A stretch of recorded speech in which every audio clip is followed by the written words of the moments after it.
अगर ये दो गलती ना करते निश्चित देशवाल तो वो आज हमारे बीच में होते।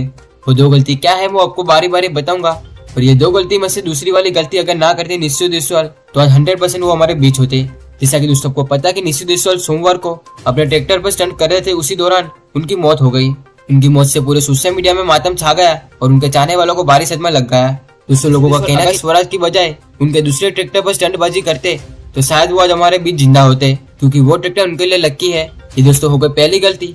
अब बात करते हैं कि निश्चित देशवाल अगर ये दूसरी गलती ना करते तो आज वो हमारे बीच जिंदा होते। दूसरी गलती यह है कि उन्होंने अपने ट्रैक्टर पर म्यूजिक सिस्टम लगवाया है, जिस म्यूजिक सिस्टम के नीचे ही दबने के कारण उनकी मौत हो गई। तो दूसरे लोगों का कहना है कि यह सिस्टम ना होता तो शायद उनका मौका मिल पाता ट्रैक्टर को काबू करने के लिए, क्योंकि जैसे ही ट्रैक्टर पलट गया उसी दौरान उनके पीछे म्यूजिक सिस्टम आ गया, जिसके कारण उनकी मौत हो गई। तो दोस्तों इस घटना के बारे में आपका क्या कहना है वो भी कमेंट में बता सकते हो। और बस दोस्तों हमारा आज का वीडियो बस इतना ही। वीडियो अच्छा लगा हो तो वीडियो को लाइक करें और हमारे चैनल पर नए हो तो हमारे चैनल को सब्सक्राइब करें।